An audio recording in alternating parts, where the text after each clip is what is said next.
परीक्षित जी के सिर पर मुकुट था राजा जरासंध का, जिसमें 22 मणि लगी थी।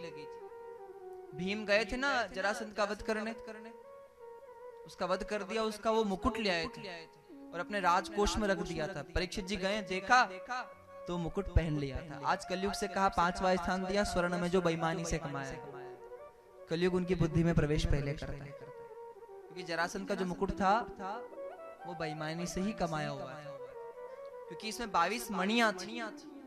जरासंध को ऐसा वरदान था कि ये एक साथ 24 राजाओं को मारकर उनके मस्तक पर जो मुकुट है उसकी मुकुट मणि महाराज अपने मुकुट में धारण कर लेगा तो ये अमर हो जाए।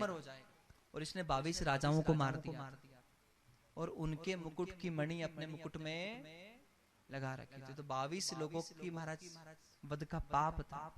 परीक्षित जी की बुद्धि में कलयुग प्रवेश करता है। आज परीक्षित जी महाराज पहली बार वन में शिकार हेतु जाते हैं। अनेक महाराज जीवों का वध करते हैं। प्यास लगी, रास्ता भटक जाते हैं। शमी ऋषि के आश्रम में गए, गुरुजी से जल मांगा। गुरुजी राम राम की माला कर रहे थे। गुरुजी ने कहा, सोचा कि भाई बाद में जल पिला देंगे, भाई माला पूरी कर लेते हैं। अब राजा को महाराज क्रोध आया कि हम राजा इनके घर आए, हमारा सम्मान नहीं हुआ।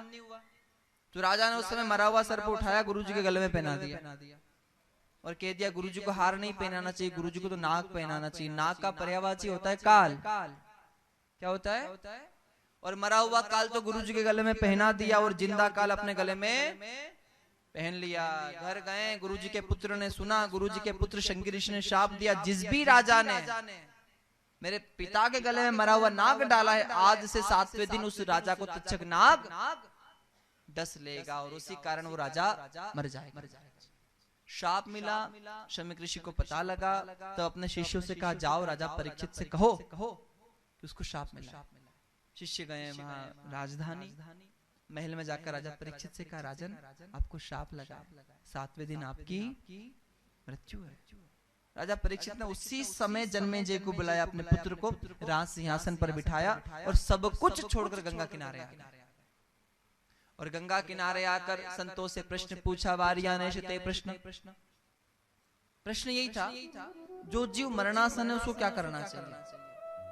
किसको? जो जीव मरने वाला है,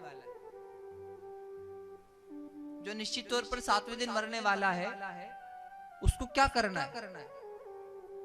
क्यों जी? सबको पता है एक दिन सबको छोड़ के जाना। सभी जानते हैं, उम्र में जो बुजुर्ग हैं वो भी जानते हैं, और जो उम्र में कम है वो भी जानते हैं कि एक दिन हमें सब कुछ छोड़ना पड़ेगा।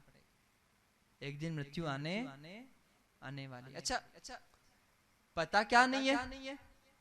कंफर्म है ये तो कि हाँ एक दिन जाना है। कंफर्म क्या नहीं है? बोले पुत्र सेवा करेगा कि नहीं करेगा, ये कंफर्म नहीं है। बहुरानी गरम गरम रोटियां खिलाएगी नहीं खिलाएगी, कंफर्म नहीं है। बेटे की दुकान डाल दी, दुकान चलेगी नहीं चलेगी, कंफर्म नहीं है। पर one day will we die, it's definitely confirm thinking my dear. एक दिन मरना पड़ेगा और ये कंफर्म है, इसको कोई काट नहीं सकता। एक दिन सब छोड़ना पड़ेगा। तेरे जैसे लाखों आए, लाखों इस माटी ने खाए, बचा ना कोई नाम रे बंदे, मत कर तू अभिमान रे बंदे। एक स्थिति हम सबकी ऐसी आएगी कि चारों तरफ लोग खड़े होंगे और बीच में हम पड़े होंगे।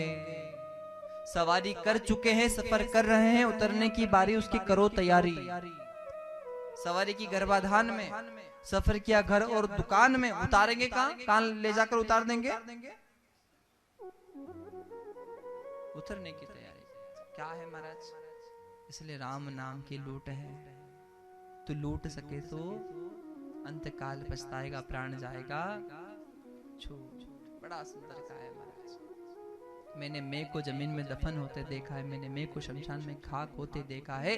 किस बात का गुमान मुसाफिर? क्यों महाराज, किस बात का अभिमान कर? 4 दिन की प्रीत जगत में 4 दिनों के नाते हैं, आंखों पर पर्दा पड़ते ही सारे नाते मिट जाते हैं। जिनकी चिंता में तू जलता वही चिता जलाते हैं, और जिन पर रक्त बहाए जलसम जल में वही बहाते हैं। घर के मालिक के जाने पर घर की शुद्धि कराते हैं। किसके जाने के बाद? जिसके नाम से मकान की रजिस्ट्री रखी हुई है। घर के मालिक के जाने पर घर की शुद्धि कराते हैं और पिंड दान कर प्रेत आत्मा से अपना पिंड छुड़ाते हैं।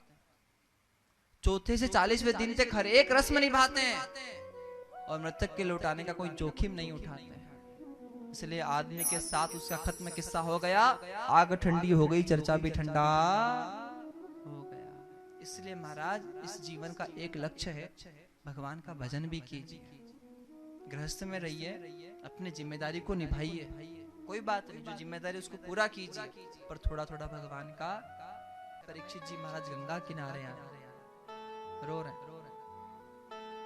पहले इन्होंने अपनी गलती को स्वीकार किया। ये कह रहे हैं, भागवत में कहा है, परीक्षित कहते हैं, दुष्टति मोपी दया रही तो कृष्ण तवास्मिन चास्मि परस। हे भगवान द्वारिकाधीश, मैं बुरा हूं क्योंकि मैंने गुरुजी का अपमान किया। मुझे संत के गले में फूल माला पहनाना था, मैंने संत के गले में नाग पहना दिया है, अपमान किया। और लोग अपने पद का मिसयूज करते हैं महाराज। कभी नहीं। आपके पास शक्ति है, आपके पास पद है, तो उसका सदुपयोग कीजिए। राजा परीक्षित कह रहे हैं, मुझे अभिमान, मेरे महाराज सर पे कलयुग बैठा था तो गलती हो गई, मैंने संत का अपमान कर दिया, तो मैं दुष्ट हूँ, मैं बुरा हूँ। दुष्टति मोपी दया रही टोपी, आपकी दया के लायक भी नहीं हूँ। पर हे कृष्ण, कृष्ण तवास्मिन चास्मि परस, मैं भले ही बुरा हूँ, भले ही महाराज आपकी दया के लायक नहीं हूँ, पर फिर भी मैं जैसा हूँ, मैं द्वारिकाधीश भगवान आपका हूँ महाराज, तेरे सिवा मेरा कोई नहीं। रोने लगे महाराज और कह रहे हैं, हे प्रभु आप तो कृपालु हैं, दया के सागर हैं। आपने मेरी मैया के यहाँ जब मैं गर्भ में था तो आपने गर्भ में दर्शन देकर मेरा जन्म उजागर कर दिया था महाराज। आज मेरा आखिरी समय है और मेरा आखिरी समय मरण आया है, तो आप मरण के समय दर्शन देकर महाराज मेरा मरण भी उजागर कर दीजिए। बोलो परीक्षित जी महाराज की। एक और बात देखो, जन्म सुधारना सरल है, जीवन सुधारना सरल है, पर कठिन है मरण को सुधारना। क्या वो अपने बस में, वो कर्मों के बस में। जीवन सरलता से सुधर जाता है। लोग कहते उसने जीवन सुधार लिया, ठीक है, पर सफल तो वही है जिसने मृत्यु को सुधार लिया। सक्सेस कौन? जो बड़ा घर ले आए, बड़ी महाराज बड़ी गाड़ी खरीद ले, बड़ा पद मिल जाए, वो नहीं।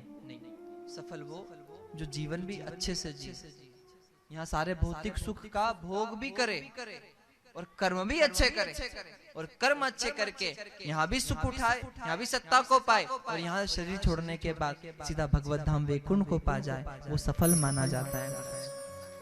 ये सक्सेस है, इसको सक्सेस कहा जाता है कि यहाँ भी सुख है और वहां भी सुख है। तो परीक्षित जी रोकर कह रहे, भगवान मैं दया के लायक नहीं हूँ, मैं बुरा हूँ।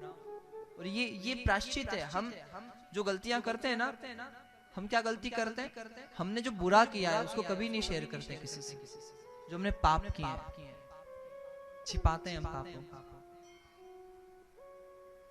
और पुण्य, माइक में पंडित जी ने नाम ही नहीं लिया हमारा, हमने 11,000 रुपए का दान किया, 5,000 रुपए दिए, 2,000 दे रहे, समिति वालों ने नाम छोड़ दिया हमारा। लड़ाई करते हैं लोग। अच्छा बुरा किया, वो कहते हैं कि मैंने बुरा किया, ये बोल दो माइक में। माइक में खुद नहीं बोलता है कि मैं गलत हूँ, खुद अपनी गलती स्वीकार नहीं कर। और अपनी गलती का प्रायश्चित यही है, प्रथम आपने जो बुरा किया है उसको स्वीकार अगर हमने कर लिया तो समझ लो हमने अपने कर्म का प्रायश्चित कर लिया, वही प्रायश्चित हो जाता है। कहते ना, जब हम अपने पुण्य को बताते हैं लोगों से तो पुण्य महाराज समाप्त हो जाता है, और जब हम अपने पापों को छुपाते हैं तो पाप छिपे रहते हैं। इसलिए क्या करना चाहिए, पुण्य को छिपाना चाहिए, पाप औरों को बताना चाहिए, पर लोग इसका उल्टा ही किए जा। बोलो भागवत महापुराण की। तो श्री परीक्षित जी महाराज रो रहे हैं। परीक्षित जी महाराज भगवान से प्रार्थना कर रहे हैं, हे परमात्मा आप कृपा कर दीजिए, इस समय आ जाइए जिससे मेरा कल्याण हो। और परीक्षित जी महाराज का भाव भगवान स्वीकार करते हैं। संत कहते हैं, समरथ है दयालु अमरत है, इम्हारा जन्म जन्म को साथ, सतगुरु समरथ है। बोले सतगुरु भगवान की। सुखदेव जी का आगमन हुआ, समर्थ सतगुरु की कृपा हुई। परीक्षित जी चरणों में जाकर निवेदन करते हैं, वार्यानेशते प्रश्न। जब प्रश्न पूछे सुखदेव जी महाराज राजा परीक्षित से कहते हैं, वार्यानेशते प्रश्न कृतो लोक हितम नपः। राजन, जो आपने प्रश्न पूछे हैं आपके कल्याण के लिए नहीं पूछे, चराचर जगत के कल्याण के लिए प्रश्न पूछा है। आप खुद के लिए थोड़ी पूछा था। परीक्षित ने क्या पूछा था महाराज ने, कि मैं मरने वाला हूं 7 दिन बाद, मेरा क्या होगा? ये पूछा कि जो मरने वाला उसका क्या होगा। सभी के लिए पूछा है, जिसको संसार छोड़ना उसको क्या करना चाहिए। तो परीक्षित जी को सुखदेव जी कहते हैं, राजन ये प्रश्न तुम्हारे मन में, हर किसी के मन में ये प्रश्न नहीं आता। क्यों? बोले व्यक्ति के पास सोचने का समय कहाँ है। व्यक्ति की आधी जिंदगी तो नींद खा जाती है। कौन? निद्रया ही ते वक्तम। जो नींद है वो नींद महाराज आधी उम्र खा जाती। उम्र है कितनी? 70-80 साल। अरे 1000 साल मान लो आप, पर 1000 साल रहेंगे? 100 मान लो, और 100 का भी भरोसा 80 मान लो। ठीक है 80 है ना महाराज? पंडित जी इससे कम नहीं होना। मान लो 80 साल उम्र है तो 40 साल तो सोने में चले गए, बचा कितना? तो 40 हमारे कमाने में चला गया, थोड़ा बहुत घर परिवार में दे दिया। फिर हमने अपने लिए जीवन कब जिया, हमारा कल्याण कैसे होगा या कब सोचा? तो परीक्षित जी, सुखदेव जी महाराज परीक्षित को कहते हैं कि माया बड़ी प्रबल है, इसलिए व्यक्ति अपना कल्याण मार्ग सोच नहीं पाता है। यहाँ प्रश्न उत्तरी हुई, 24 अवतारों की कथा सुनाई गई, चतुश्लोकी भागवत सुनाई गई है, और यहाँ दूसरा स्कंद का क्रम गाया गया है।